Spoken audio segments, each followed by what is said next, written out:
Okay, boys, so just a quick video. I got lucky, and in my local online marketplace, there was a Modus for sale.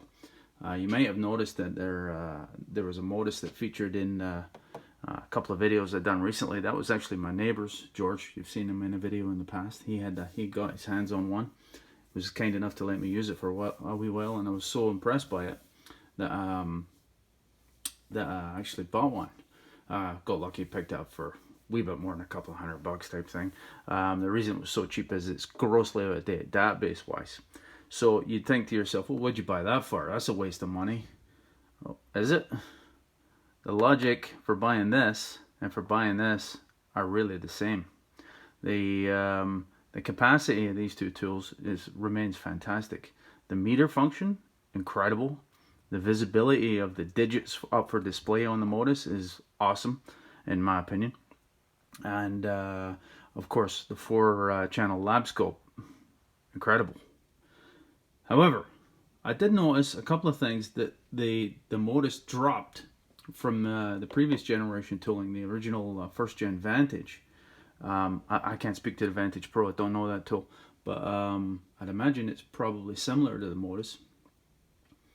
They dropped, let me zoom in here,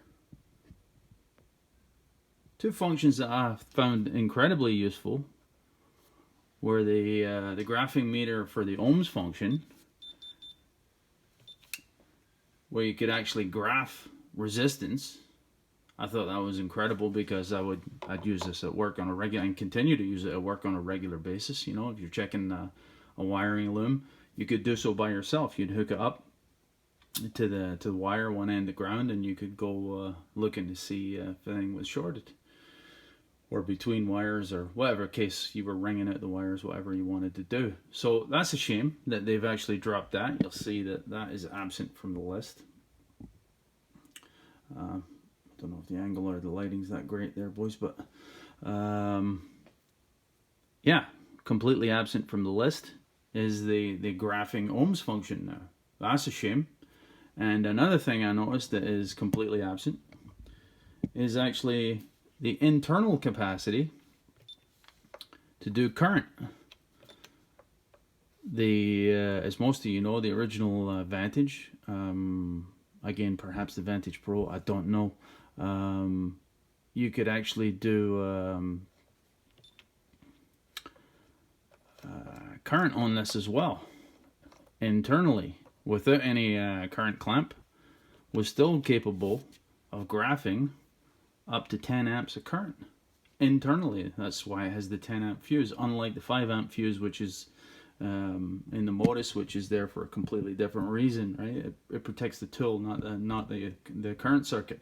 Now, I guess the argument could be made that they probably dropped the current function on the Modus for the simple reason that, and everybody does it, it happens even to experienced guys, that they'll hook up, they'll check current in parallel, right? And you know, you make a mess. You make a mess of this tool. I think that's going to be some costly. So the argument could be made that they might have done it for that reason. However, I still think it should be left up to the user. It's a shame they've dropped those two functions. It sounds like I'm complaining about the Modus. I'm considering myself very, very lucky to have this. It came with everything, all the adapters. The battery, of course, is shot like every other one that's out there. And yeah, so you'll see this featured in some of my videos in the future, boys. Mostly for the lab scope and graphing meter function, I would think. Because the database is grossly out of date, I can only really use the scanner on my particular vehicles anyway in the global OBD2 mode, but the graphing function is still very powerful, amazing. Yeah, so just a couple of points of interest. I've never really had anybody mention those 2 points. I was kind of taken aback when those were missing from the list, because those were 2 of my favorite features. Never mind. It offers some other stuff that more than compensates for the loss in this. Although this is the one that will remain in my backpack that I take every day you work with me.